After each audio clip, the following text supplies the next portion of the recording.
Well, good morning. I wanted to welcome everybody to my channel. If this is the first time that you're visiting my channel, I'd like to give you a disclaimer right from the beginning that I am not going to be preaching in this particular video, but I am going to be talking a lot about my beliefs in God. I understand that not everybody shares my beliefs like that. I make no apologies for it, but I realize that some people are tuning into this to think that it's just a weight loss video. In a way it is, but I make no apologies for my faith. I believe in God and I make no apologies for it. If this is a video that you're not willing to watch, I understand. You can leave now. I understand. But I think if you stay with me, you'll get some good pointers. You really will. So stick with me. I really think you will like this. For Lent, I've been doing a lot of self-reflecting. Lent started on Ash Wednesday, and a lot of people don't understand why Catholics get the ashes. I had someone ask me why I get ashes on my forehead. I was taught that ashes are a reminder that, you know, from dust we are made and from dust we will return. Not our souls, but our bodies. And I think that I take it to mean that the sign of the cross on my forehead is a reminder that day that we can share in Jesus' journey for the next 40 days and grow closer to him, and then also share in his resurrection. And when you look at the ashes on Wednesday, it's just a reminder. That's what the nuns taught me. That's what I took away from it. So anyway, but for Lent, I've decided not to eat meat on Wednesday, Ash Wednesday, and Fridays during Lent. On Fridays during Lent, I'm going to cut back on the amount of food I eat. I'm going to fast in the sense that I'm not going to eat in between meals, and I'm going to eat lighter. So anyway, the book I picked up in church, and I really like this book, and I recommend it if you can find it.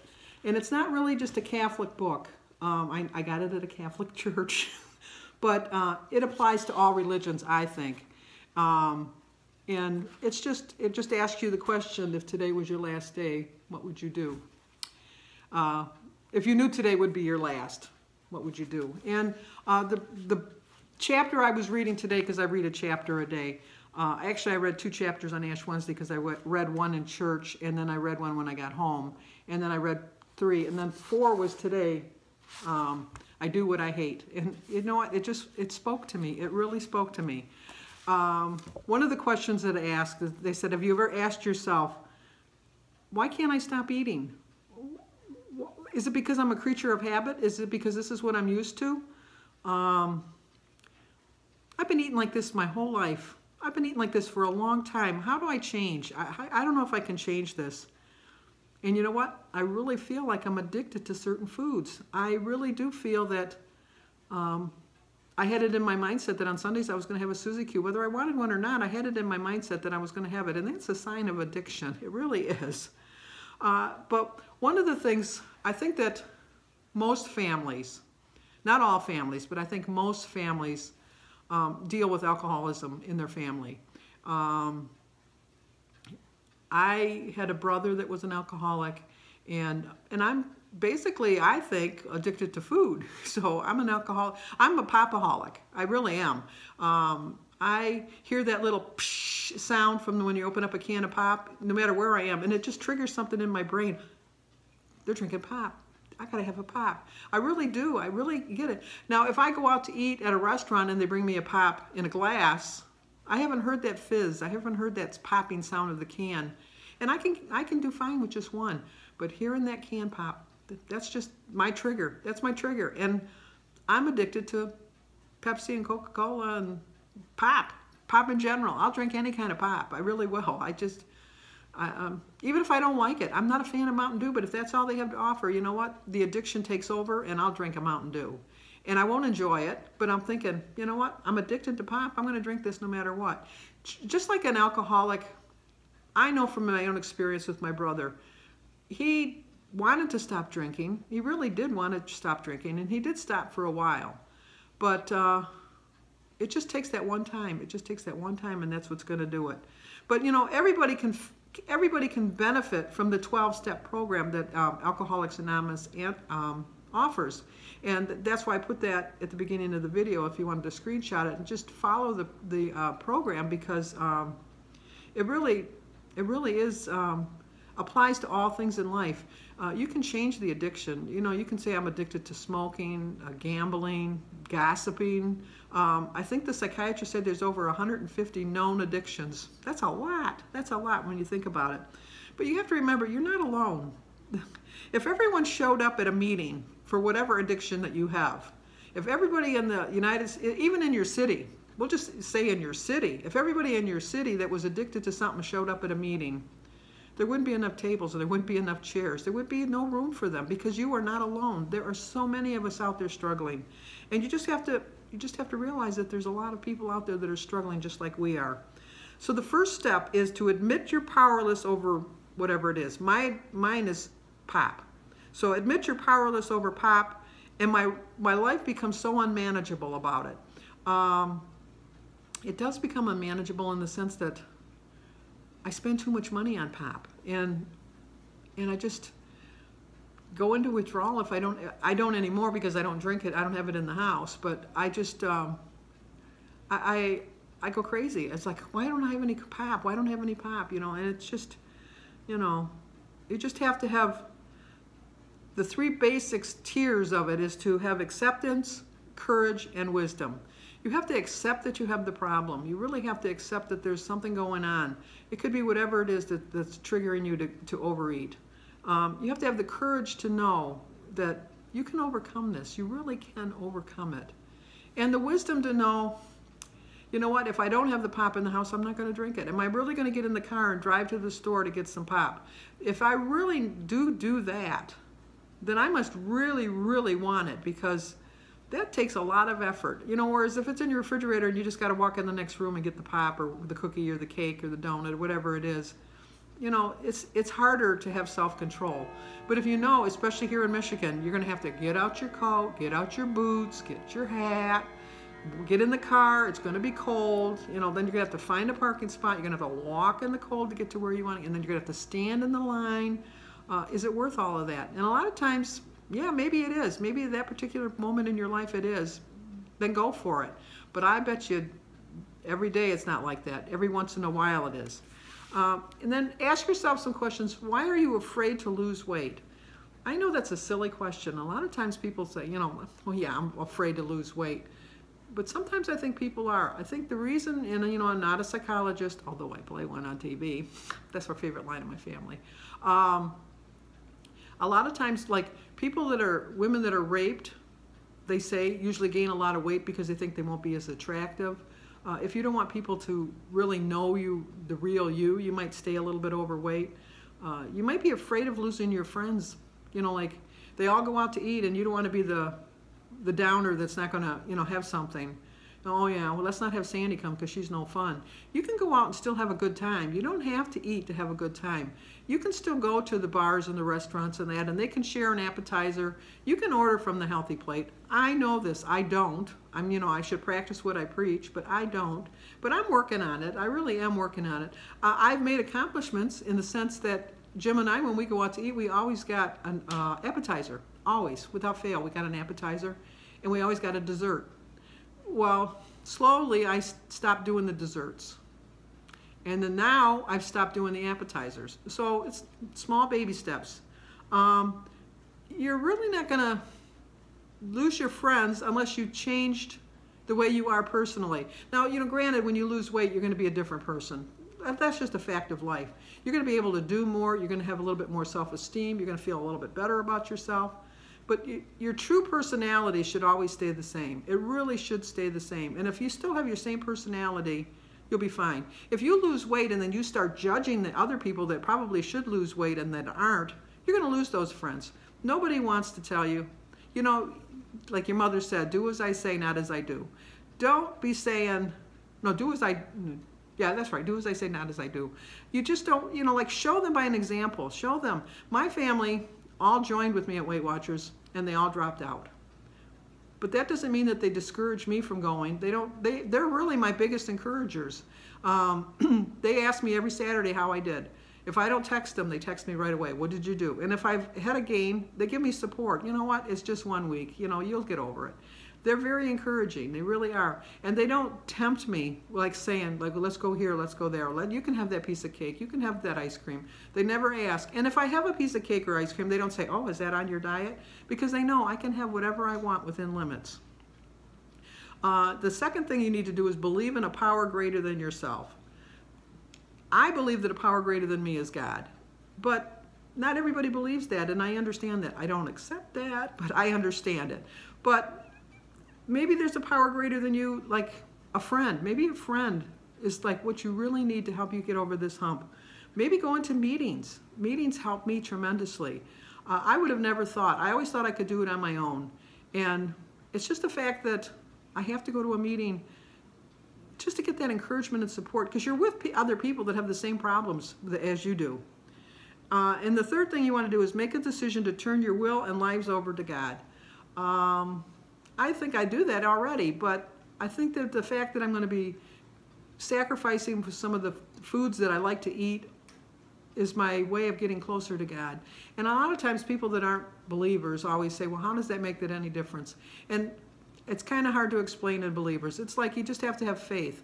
Like, nobody here on earth has ever really met God or really met Jesus in a physical form. But we believe in him, and we believe in his power, and we believe that he can help us. And that's what faith is. And faith is just like, just knowing. And sometimes we're like a kid stuffing ourselves from a cookie jar. We choose a temporary pleasure that we know is going to make us sick, rather than choosing something that's good for us, that's going to make us healthier and happier. We've all fallen into those temptations. We've all had that extra piece of cake that we didn't really need. We've all had that extra meal that we really didn't need. We ate a little bit too much. And it gave us pleasure that for that momentary minute. And because think about how long it takes to eat a piece of cake. I eat slow, but even slow as I eat, I could probably eat a piece of cake in 3 minutes, which is probably giving it a long time. but so in 3 minutes, I've had pleasure, but then it's gone.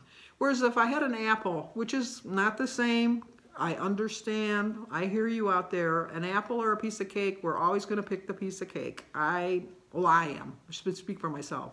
If I'm not worrying about what I'm eating and I'm going to say, you want a piece of cake or you want an apple, I'm always going to pick the piece of cake. But the apple's going to take longer to eat, and I'm going to be able to enjoy it that much longer. And you have to remember that all support groups have one thing in common. I don't care what support group you go, if it's Alcoholics Anonymous, Gamblers Anonymous, NA, Overeaters Anonymous, Weight Watchers, TOPS, Jenny Craig. They have people. There are people who not only support you and share with you the same problems that you have, but they also share their experiences, their strengths, and their hopes. And that's what I get out of a meeting. That's what I get. That's what I get from this YouTube community. I get so much support and encouragement from everybody, and I like that every once in a while that I can explain my beliefs in God and not offend people, because it's sad to say, but there's so many people that are offended by it, and I don't understand that. I think people of all denominations, no matter what faith, I think that in the end, if you live a good life, we're all going to end up in the same place. We really are.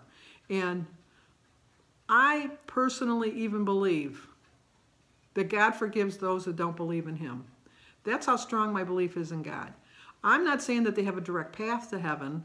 Maybe once they get to heaven, well, maybe once they die, I believe in purgatory, although the Catholics say that's no longer there. It's there. I think it's there. I'm still thinking it's there. But if not, there's like a little waiting room, at least a waiting room. And I think that the people that really loved the people that didn't believe in God talk to God when they're in heaven and say, you know, give him another chance. Just give him one more chance, because, you know, it's up to God to decide, not for man to decide who gets into the kingdom of heaven. It's for him to decide. One of the readings that we had the other day was about the farmer that hired laborers, and he hired people at 9 o'clock and told them he'd give them a full day's wage. And then he hired people at 12 o'clock and said he'd give them a full day's wage. And then he hired people at 3 o'clock and said, I'd give you a full day's wage. And then at 5 o'clock, when he paid the last people, the ones that came at 3 o'clock, their full wage, The people at the first at 9 o'clock, they thought, well, wow, we're going to get a lot of money because we were here all day and we sweat in that hot air all day. We're going to get more. And then when he got to them and he paid them, they were a little upset. And they said, you know, I worked harder all day. I worked longer. And God promised them, or the farmer says, did I not promise you a full day's wage? Did I not pay you a full day's wage? I think that's the same way. And so then they say, well, it's just not fair that somebody that came at the last minute gets just as much as me. And I'll be honest, I always found this parable understandable because it would relate back to when I was working. I never understood why people that did the exact same job as me, that had less seniority than me, got paid more than me.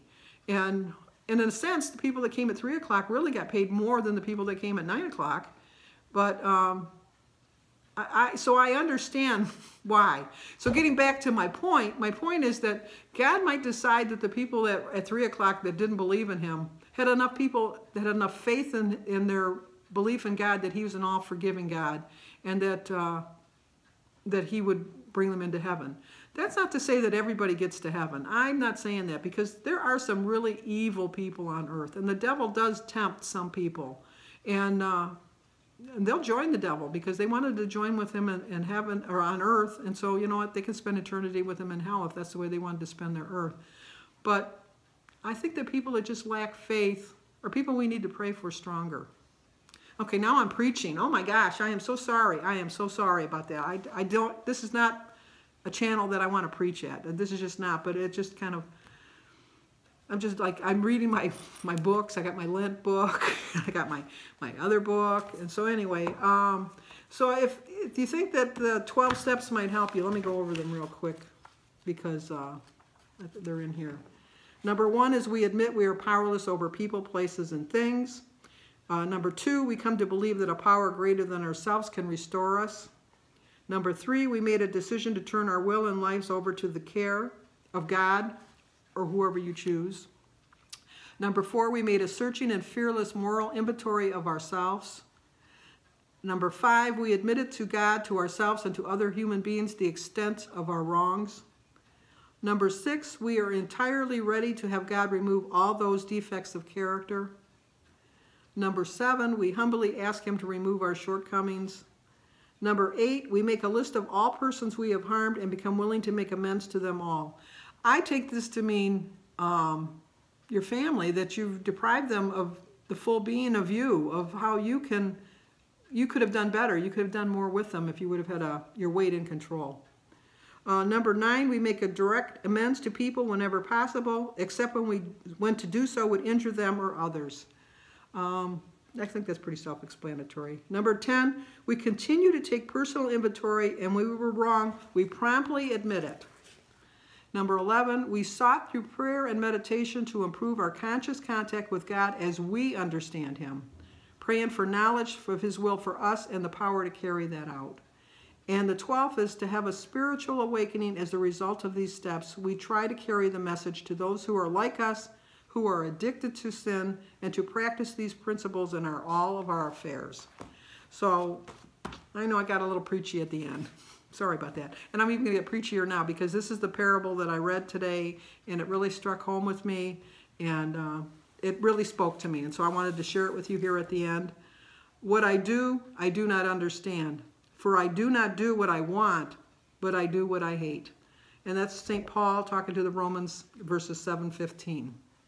Or chapter 7, verse 15. So hopefully this video helped. I know it helped me out today. I'm looking for guidance through this Lenten season to help me get back on track. And I really do think that 2 days in, I'm working the program pretty good. So give this video a like, leave a comment, subscribe, and share. And check out my daily video. And if you made it all the way to the end, thank you so much. I didn't mean to get so preachy, but I am strong in my belief in God. And I make no apologies, none.